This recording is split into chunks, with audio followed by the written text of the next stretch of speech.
Hello, everybody who is listening on this podcast and watching me on YouTube. Welcome to the episode on spring and what you're planting for spring.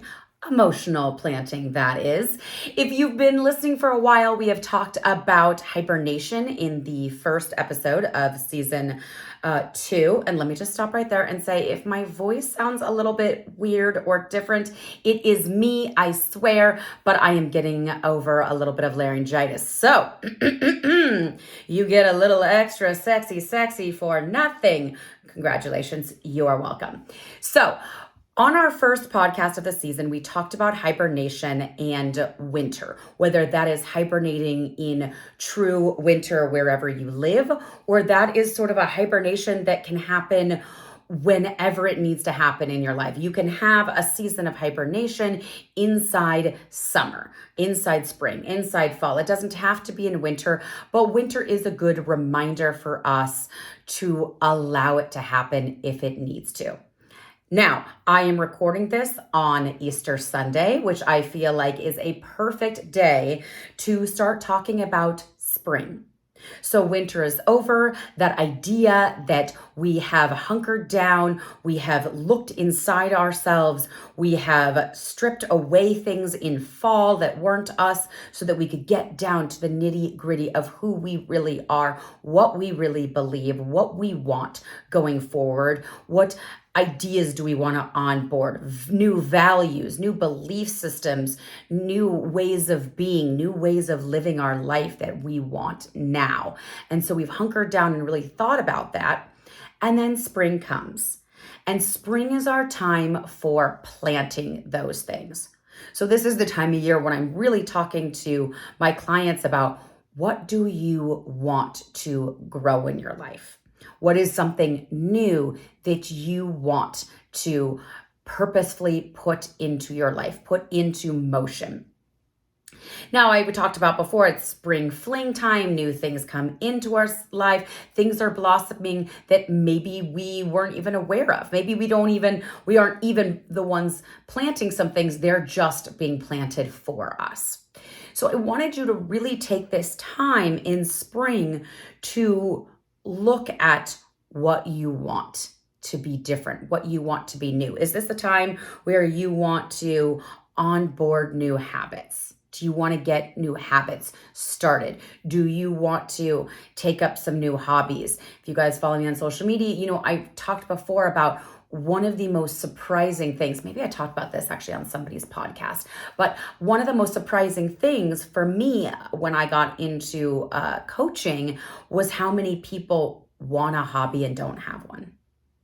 This has been such an interesting thing in my practice, is really seeing how many hobbies, how many things we tried when we were younger and how that sort of falls away when we're adults. And I was talking about it with one of my clients and she said, yeah, I feel like society gives men more room for hobbies, right? Usually sports as a hobby or, things outdoors that tends to seem very manly. I mean, I live in a recreational town, so it's sort of all genders for me around here. But I do know there's this idea that like men go camping, men go hunting, men go fishing, men go hiking, men go rock climbing, men watch sports or play basketball, or men seem to take more time for hobbies and activities. And although I think that may societally be true, right? Because women are stereotypically stuck at home taking care of the house and the children after school and don't necessarily have room or time for those sorts of things. Again, generalization, stereotype, but something to look at. We're still making room for men to have hobbies in very narrow fields. Right? Do we have a lot of support around men choosing to knit, around men joining book groups, around men learning a new craft, maybe pottery, things like that? Are we making room for things that are quote unquote, maybe not as manly or traditionally male? Or are men stereotypically only allowed to do and supported by society to do those things? And on the flip side, are we even making room for women to have hobbies? We fill women's lives with so many things that we don't leave a lot of extra time, especially if you're a mother, especially if you're in partnership, for hobbies. And like I said, is the number one thing that clients come to me and say they wish they had. It's not the reason people come, but it will often come up in conversation of, I don't even have any hobbies. And honestly, this is not where I thought this podcast was going to be going today, but here it is. And I think it's something really important to talk about because hobbies are something that we do just for us. It's something that we do not to fulfill anything, not to achieve anything, not to make money. I mean, some people do use their hobbies turns into making money, but that's not the reason we start a hobby. We do a hobby because we enjoy the process. We enjoy the doing. I had a client who stopped doing her hobby because she didn't feel like she was any good at it. And she was like, oh, I was going to sell them, then I can't really make money at it, so I don't do the hobby anymore. Or I don't think the outcome is good enough. It was stained glass. And I said, well, do you enjoy the hobby? Do you enjoy doing it? Do you enjoy the creative process, the making of it? And she said, yeah, absolutely. And I said, okay, so I'm going to challenge you to make a few pieces and throw them away. Know before you start that you're going to throw them away. Because the end result is not the point. The enjoyment of doing it is the point. That is the point of the hobby. It gets you really focused on the here, on the now, in the present, in your body, in your creative process, perhaps in community with other people. Sometimes it's a workout at the same time. Sometimes it is just a grounding into your soul. It's often a way of expressing ourselves without having to use words, without having to justify anything. So something to think about around hobbies, something you do just for yourself. And many of us grow up and get to this point in adulthood where we don't want to do things that we'll be bad at. Right? I even know, when we go to those paint night things, if you've ever gone to one of those, there's a lot of drinking involved. Why is there drinking involved? I mean, yes, there is the aspect of simply because we don't seem to be being able to do anything in American society without drinking at the same time. But also this idea that I can't do something creative without alcohol because I will be too self-conscious. I'll be too embarrassed that it's not good enough. Where when we were a child, we just tried this thing and that thing, and it didn't matter because we were at the age where we weren't good at anything. And so everything was kinesthetic, everything was tactile, everything was just trying and feeling and doing. And did I want to, and did I like it? Did it feel good? Was I getting better?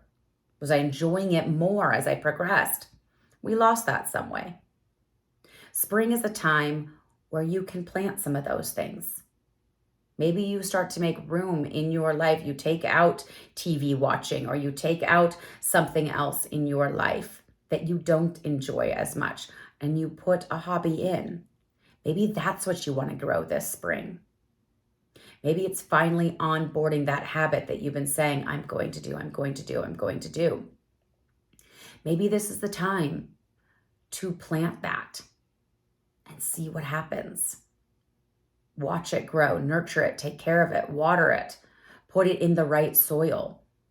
Is this habit that you want to onboard? Is this something you can do with somebody else to keep you on track, right? Can you go walking with a friend every Tuesday and Thursday to keep you on track?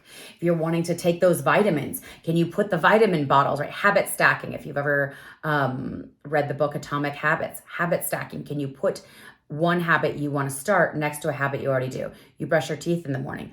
Put your vitamins by your toothbrush, right? You want to drink water in the morning. Have a glass of first thing in the morning. It's really, healthy for your body to drink an 8-ounce glass of water. Do you want to put that by your bed? What is it you want to plant this year, this season?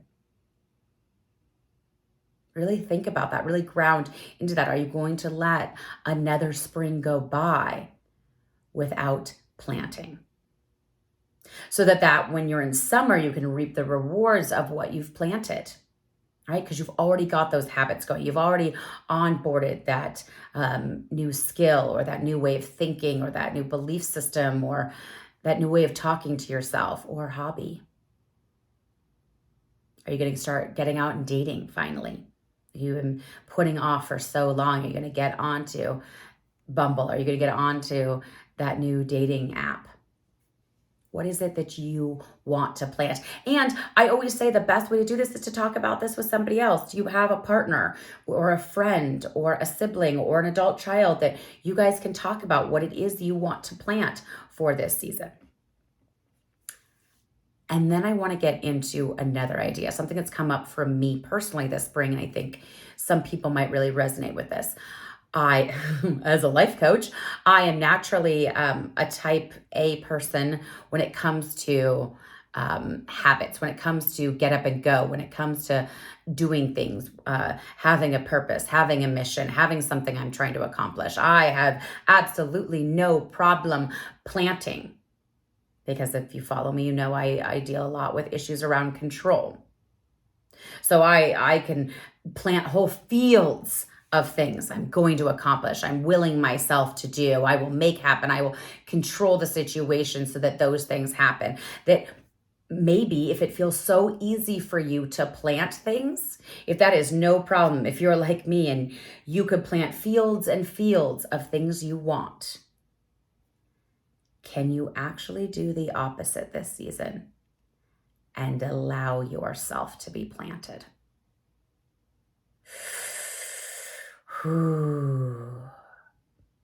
How does that feel? If you are that go-getter, if you are that type A, if you are the one that always has the list of things you're going to accomplish and you're going to do, if you are great at those New Year's resolutions, can you let go and allow things to happen? Allow the universe to plant you in the right situations, in the right moments, at the right time. Can you see what the universe has planted for you, or where it's planting you, or why it's planting you? Now, I can't do this. I say that I'm working on this, that this is something that's come up for me. Doesn't mean I'm good at it. Doesn't mean this is something that I'm able to allow all the time. It is a practice. That is something I'm working on. Can I sit back and allow this to happen? Allow the universe to work through me. This is what I work on in the summer. So maybe, I work on this more summer than spring when I go to Europe by myself. I just allow the things to happen. Sure, I want to go to this museum, or I want to eat at this restaurant, or I, want to go on this hike.